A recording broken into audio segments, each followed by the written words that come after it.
Alright, so in this video I'm going to be showing you how to change the color of a character or its body parts or pretty much any object that has render styles configured already. I'm going to begin by loading up Sandra here. Notice that she has a RS little icon there. That means that she has render styles set up. And the first thing we need to do is identify the actual objects we want to manipulate. So we're going to go into the what's this called, the render style button, and pull this dialog up, pop this open, and we're going to start tweaking around until we find the actual objects we want to manipulate. We're going to skip the skin stuff because most likely the jacket is contained on the upper groups.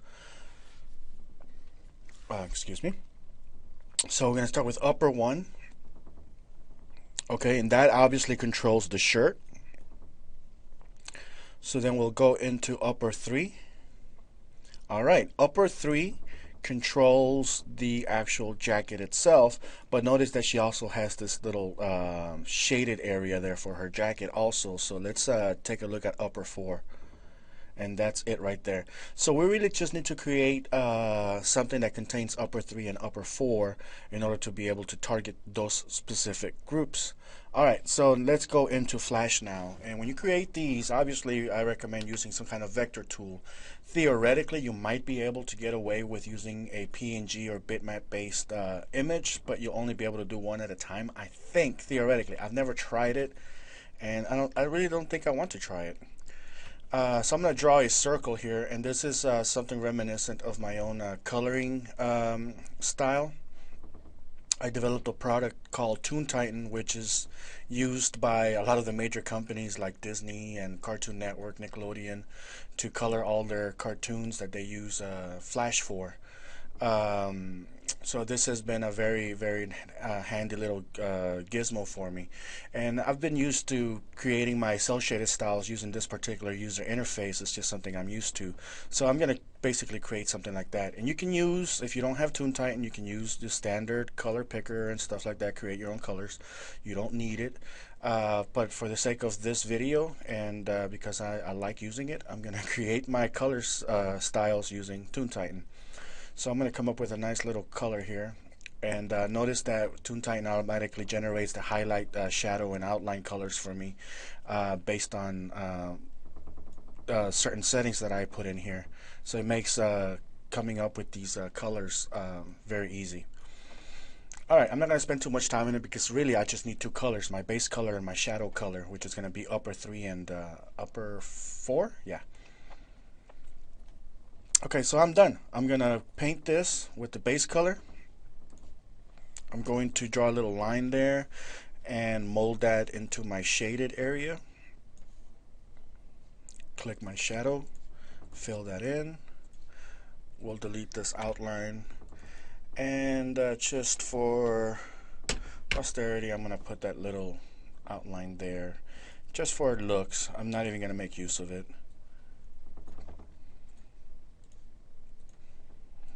But I just think it looks nice.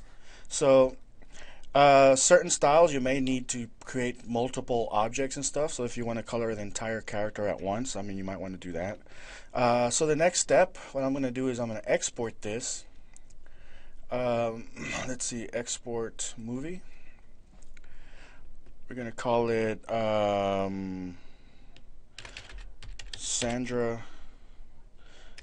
jacket. Alright, so we're done with Flash. We don't need it anymore. And we're going to drag and drop that Flash file. I'm going to click on that so you can see what it is. Alright, I'm going to drag and drop it into Crazy Talk. Nothing fancy about it. And by itself, it's not going to do anything. You have to make sure it has render styles configured.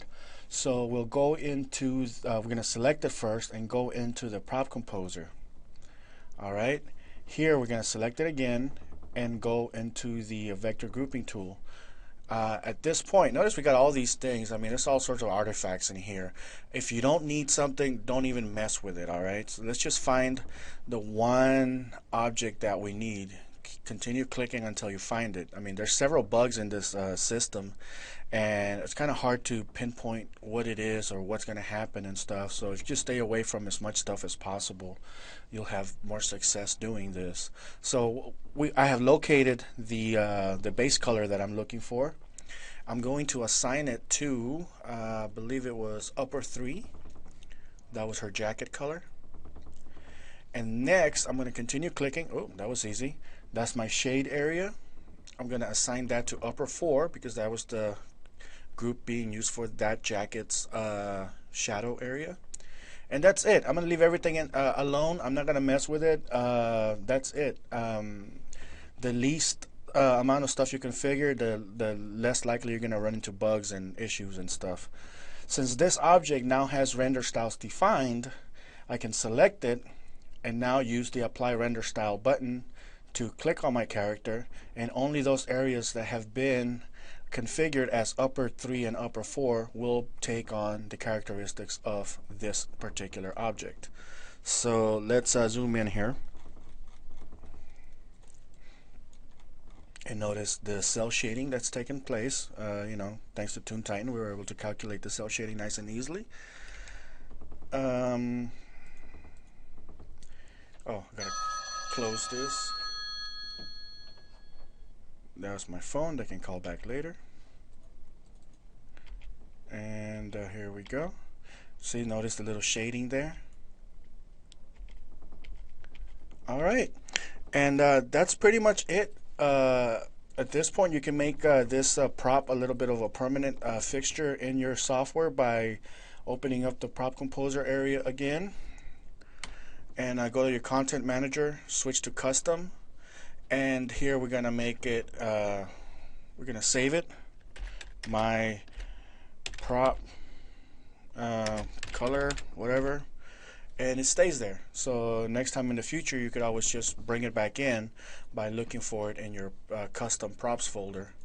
You just bring it in there and use it again. Or if you have a buddy that you're trying to help out, you can always pull it up and send them the actual prop file, which has already been configured. All I have to do is drag and drop it. Alright, that's my phone. I gotta go ahead and answer that. Might be important, but hopefully that helps.